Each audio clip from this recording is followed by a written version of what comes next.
watching Peter's Food Adventures. Today we're going to be making kimchi fried rice. The kimchi homemade recipe that I have has been so popular, and many of you have been requesting for a fried rice recipe. So I'm going to share my favorite one that I make. If you haven't made kimchi at home, I highly recommend it. It's so easy to make. You won't regret it. You can buy it at Costco or wherever you want, but it's not going to be the same as a homemade recipe, and it's a lot cheaper to make your own. Now that being said, you only need a few things. You need kimchi, you need some gochujang paste, you need some sauces, and you can use leftover rice. Nobody has that amount of leftover rice, so always just make the rice from scratch. And you can make this meal so fast, it can be done in under 30 minutes. Okay, so I've prepped a whole bunch of things. I've pre-prepped the onions. I've got a small onion I've diced. I'm gonna use some protein in here, so I'm adding chicken, really thinly sliced. We're gonna fry that up in a sec.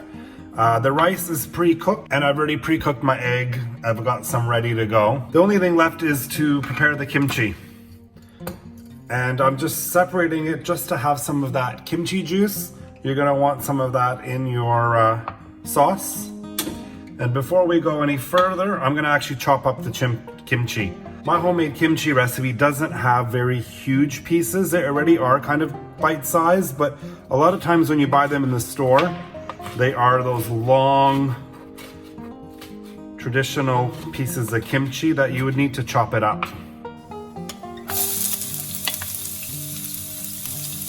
Now, not all recipes add onion, but I just think the caramelized onion just goes so well to add an extra element, I suppose, because onions aren't in kimchi.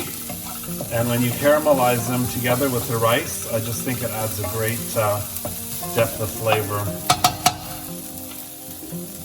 I've just got my chicken. Now, not everyone adds chicken. Quite often this is traditionally just made with the kimchi and the rice. But some people add bacon. I've even heard of Spam being added. I think that's a bit weird, but use whatever protein you like. For me, it's chicken. Now, when the chicken is cooked, take your chopped kimchi and add it to the mix.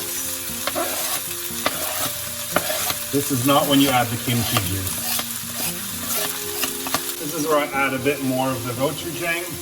That's the Korean chili paste, or gochujang. I can never say it.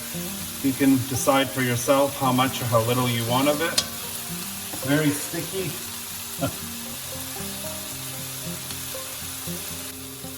And now we're ready for the rice.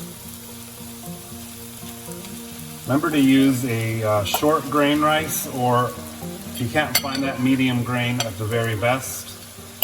Do not use long grain rice. This is where we add the kimchi juice back into the mix. Add some soy sauce.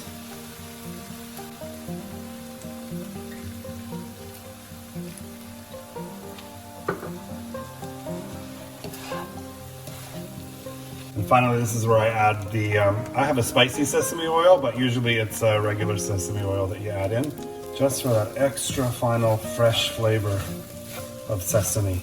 And we're good to go. I love this recipe. Just a bit of green onions for color and flavor, and serve with an egg. Okay, let's see how this went. Oh, beautiful, look at that. Delicious. Just break that up throughout.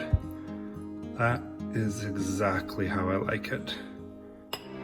And that was it. That's how easy it was to make Korean kimchi fried rice. You can whip this together in under 30 minutes for an easy weeknight dinner. It's full of flavor. It's certainly a different version of a fried rice. The full recipe is on my website. Remember to click like and subscribe to my channel. If you make this recipe, take a photo of it and hashtag it with Peter's Food Adventures. Thanks for watching. We'll see you next time.